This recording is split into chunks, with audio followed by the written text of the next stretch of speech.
मित्रांनो ही आहे अलकनंदा नदी पाहू शकता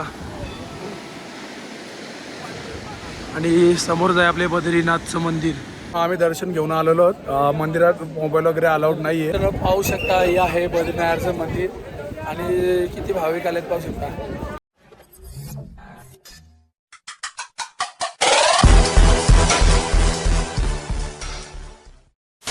तर मित्रांनो आज आपल्या यात्रेचा 7वा दिवस आहे आणि आता आपण पोहोचलो आहोत बद्रीनाथ धाममध्ये जे आहे विष्णू नारायणाला समर्पित.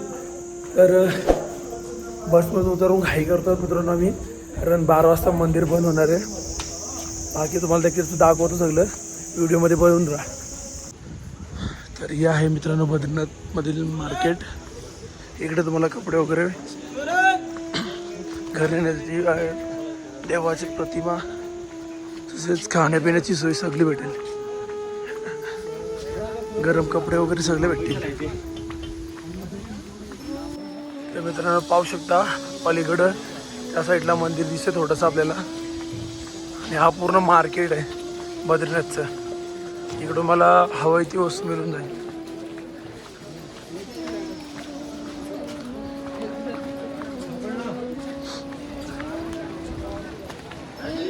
लाईन कमी आहे, चल पटापट जाऊ चला. मित्रांनो पाहू शकता समोर अलकनंदा नदी आहे आणि त्या पाठीमागच्या साईडला बद्रीनाथचं मंदिर आहे. आपल्याला ह्या बाजून जायचं आहे, त्या साईडला समोर ब्रिज आहे, तो ब्रिज क्रॉस करून जायचं आपल्याला.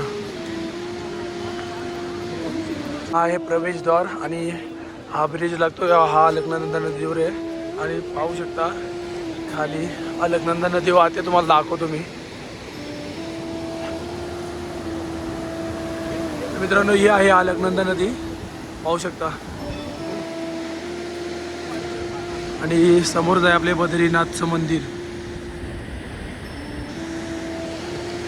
मित्रांनो 12-12:30 वाजता देवाला भोग लागतो, त्यामुळे 2 तास 12-12:30 नंतर 3ला डायरेक्ट ओपन होतोय मंदिर, तोपर्यंत बंद ठेवतात. मित्रांनो फायनली मी पोचलोय बद्रीनाथ मंदिराजवळ. समोर पाहू शकता बद्रीनाथ मंदिर आहे. दर्शन घेतो मित्रांनो जाऊन पहिले, कारण लाईन नाही आहे आणि 12:30 वाजता मंदिर बंद होईल.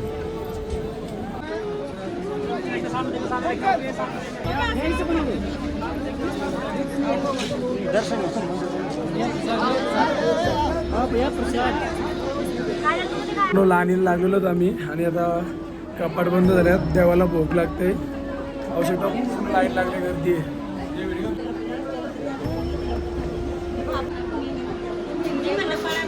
आम्ही दर्शन घेऊन आलेलो आहोत. मंदिरात मोबाईल वगैरे अलाउड नाही आहे, त्यामुळे तिकडचं काय दाखवलं नाही. माझ्या ऑलरेडी व्हिडिओमध्ये बाकी सगळे दाखवलेले, तुम्हाला दाखवेल ते. विजय कसं दर्शन झाला? 1 नंबर. आम्ही लेट झालेला, आम्ही धावत आलो, दर्शन आम्हाला भेटलं, आरती भेटली, टेन्शन नाही, गर्दी नव्हती मित्रांनो. 1 नंबर दर्शन झालेलं आहे आमचं. आम्ही जातो खाली, बाकीचं खायचं ते दाखवतो काय काय ते आणि फोटोशूट वगैरे काढू. तर पाहू शकता हे आहे बद्रीनाथचं मंदिर आणि किती भाविक आलेत पाहू शकता. आणि मंदिराचे पाठ दिसते मित्रांनो, ते नारायण पर्वत आहे आणि आहे नर पर्वत, नर आणि नारायण पर्वत आहे मित्रांनो. त्याच्या मध्येच बसलेले बद्रीनाथचं मंदिर.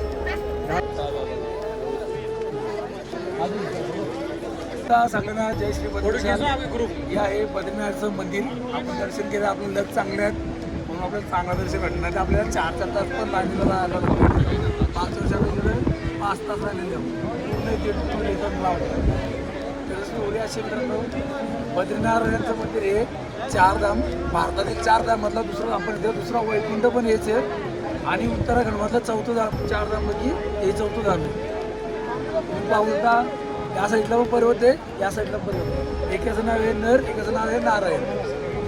मित्रांनो कथानुसार असं सांगलं जातं आहे का आपण ते जोशीमठमध्ये नरसिंह मंदिर बोलतोय, त्यांचे एक हात आहे ना फक्त सुता एवढं तुटत राहिलं आहे, सुता एवढंच. ते तुटल्यावर नर नारायण मंदिर एकत्र येतील, हे धाम पूर्ण नष्ट होऊन जाणार आहे. आणि भविष्यबद्री म्हणून एक मंदिर आहे, सप्तबद्रीमधला भविष्यबद्री मंदिर आहे. भविष्यात लोकांना बद्रीनाथचं तिथे दर्शन भेटेल. आपण एवढा सगळा बघून बघितलेलं आहे. आणि नंतर आपण जाऊ खाली कुंड आहे, कुंडात हातपाय वगैरे जाऊ गरम पाणी असं म्हणतात ते म्हणतात का ज्याला चरमरोग म्हणजे चरबीचा पूर्ण रोग असेल ना त्या पाण्यात आंघोळ कोणी धुवली ना ते नष्ट होऊन जातं. जाऊ आपण खाली दर्शन वगैरे घेतो. 4-5 खांब आहेत त्याला आणि पाणी असं म्हणतात त्या नारायणच्या पायच्या शिकण्यात जावं. मंदिरात मूर्ती आहे ना त्या मंदिराच्या मूर्तीतून तिकडे खाली जातो. तिथे आपण हातपाय वगैरे देऊ तिकडचं मार्केट वगैरे फिरू सगळं दाखवेल तुम्हाला व्यवस्थित. तिकडनं आपण मानागाव त्या ठिकाणी पंचपांडव आणि द्रौपदी त्यांची पूर्ण फॅमिली स्वर्गात जशी गेलं स्वर्गारोलीला पूर्ण स्टॅच्यू वगैरे लावलेले आहेत. आणि गणेश उपाय व्याज उपाय भीमपूल आहे सरस्वती नदी आहे हे तुम्हाला फक्त मानागावमध्येच बघायला भेटेल. तर आपण तिकडे गेलो ते पण बघू. जय श्री बद्रेश्वर.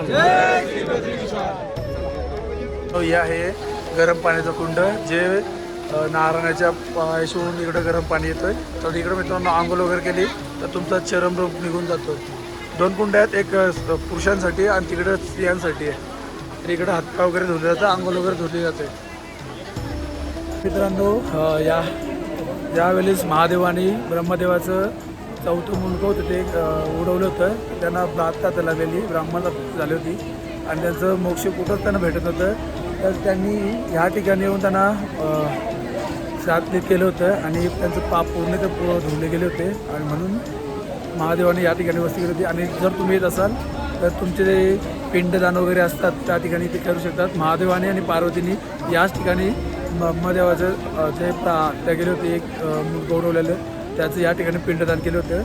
तर तुम्ही येत असाल तुमच्या फॅमिलीबरोबर येत असाल तर इकडं तुमचं पितृदोषांचं पिंडदान करू शकता. मित्रांनो आता आम्ही बद्रीनाथ मार्केटमध्ये आहोत, पाहू शकता. इकडे आता फिरतो, शॉपिंग वगैरे काय करायचं ते करतो. आणि तिकडे एक आयुर्वेदिक औषधवाला आहे, तिकडनं आपलं औषध घ्यायचे. तिथे गेलं तुम्हाला व्हिडिओ दाखवतो. तर मित्रांनो बद्रीनाथमध्ये तुम्ही येत असाल तर हे बघा हे आयुर्वेदिक ठिकाण आहे. या ठिकाणी बाबा असतील हे तुम्हाला आयुर्वेदिक औषध ज्या गोष्टीवर पाहिजे त्या गोष्टीवर. तर मी सांधेदुखीवर घेतला आहे. 3 बॉटल घेतल्या आहेत. 100 रुपयाला एक छोटी बॉटल येते. पाहू शकता आपली पॅकिंग चालू आहे तिकडे. तर पाहू शकता इकडे 2 जणांचे भांडण झाले आहेत. मारामारी झाली दोघांची.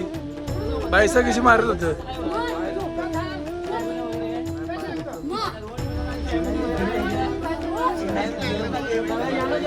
मित्रांनो पाहू शकता बद्रीनाथमध्ये छत्रपती शिवाजी महाराज त्यांचं स्मारक आहे. त्यांच्या नावानं देशनी आहे बघा. भक्त निवास आहे महाराष्ट्रातील. तुम्ही येत असाल तर ते येऊ शकता श्रीला. महाराष्ट्रातून कोण येत असेल तर बद्रीनाथमध्ये. मित्रांनो हे जे सर्कल राऊंड दिसतं हे आहे बद्रीनाथमधलं कॉरिडॉर होतं मित्रांनो. आता त्याचं काम चालू आहे. आणि बद्रीनाथमध्ये एवढं कंस्ट्रक्शन झालं मित्रांनो. भरपूर सारे कंस्ट्रक्शन झाले, भरपूर सारे आश्रम झाल्यात, हॉटेल्स झाल्यात. सगळीकडे कंस्ट्रक्शनच कंस्ट्रक्शन आहे. पाहू शकता या साईडला पण.